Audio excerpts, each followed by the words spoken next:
السلام علیکم ورحمۃ اللہ وبرکاتہ۔ آج کی اس ویڈیو میں ہم گفتگو کریں گے کسی کے اوپر بلا وجہ الزام لگانے کی ممانعت کے بارے میں۔ آپ کو ایک مختصر سا قصہ سنا کر بات سمجھانے کی کوشش کروں گا۔ کہتے ہیں کہ ایک گاؤں کے اندر ایک امام مسجد رہتے تھے جو کہ انتہائی نیک اور پاک باز تھے۔ لوگ اپنے مسئلے مسائل ان سے حل کرواتے تھے۔ ان کا معمول یہ تھا کہ وہ صبح کی نماز ادا کرنے کے بعد پنچایت لگایا کرتے تھے، جہاں پر لوگ اپنے مسئلے مسائل لے کر آیا کرتے تھے۔ چوری چکاری، لڑائی جھگڑا اور طرح طرح کے مسائل لے کر ان کے پاس آتے تھے، اور وہ بڑی خوش اسلوبی سے لوگوں کے مسائل کو حل کر دیا کرتے تھے۔ پورا گاؤں امن و امان میں رہ رہا تھا۔ ایک دن اسی طرح امام صاحب صبح کی نماز پڑھانے کے بعد پنچایت میں پہنچتے ہیں۔ لوگوں کا آنا جانا شروع ہو جاتا ہے کہ اتنی دیر میں ایک شخص وہاں پر دوڑتا ہوا آتا ہے جو کہ اسی گاؤں کا رہنے والا ہوتا ہے۔ وہ آ کر امام صاحب سے کہتا ہے کہ امام صاحب، کل جس شخص کی بھینس چوری ہوئی تھی وہ آج مل گئی ہے، لیکن مسئلہ یہ ہے کہ وہ آپ ہی کے طبیلے میں تھی، وہاں سے ملی ہے۔ یہ بات سننا تھی کہ گاؤں والے جو وہاں پنچایت میں موجود تھے وہ امام صاحب کی طرف سوالیہ نظروں سے دیکھنے لگے۔ امام صاحب بھی حیران و پریشان ہو گئے کہ یہ بھینس میرے طبیلے میں آخر پہنچی کیسے؟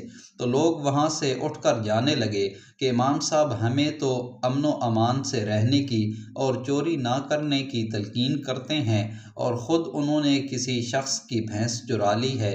تو لوگ وہاں سے اٹھ کر جانے لگے اور امام صاحب کو دل ہی دل میں برا بھلا کہنے لگے۔ سب لوگ وہاں سے چلے جاتے ہیں اور امام صاحب وہاں پر پنچایت میں اکیلے رہ جاتے ہیں۔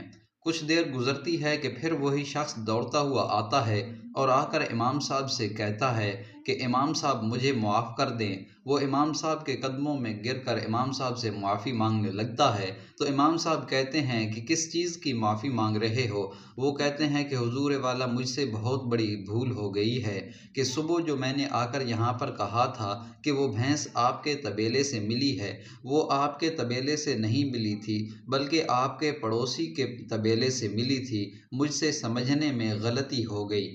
تو وہ کہتے ہیں امام صاحب کہ خیر کوئی بات نہیں۔ وہ کہتا ہے کہ میں لوگوں کے گھروں میں جا جا کر ان سے معافی مانگوں گا اور ان کو بتلاؤں گا کہ امام صاحب چور نہیں ہیں بلکہ مجھ سے غلطی ہوئی ہے، میں نے غلطی سے آپ کا نام لے لیا ہے۔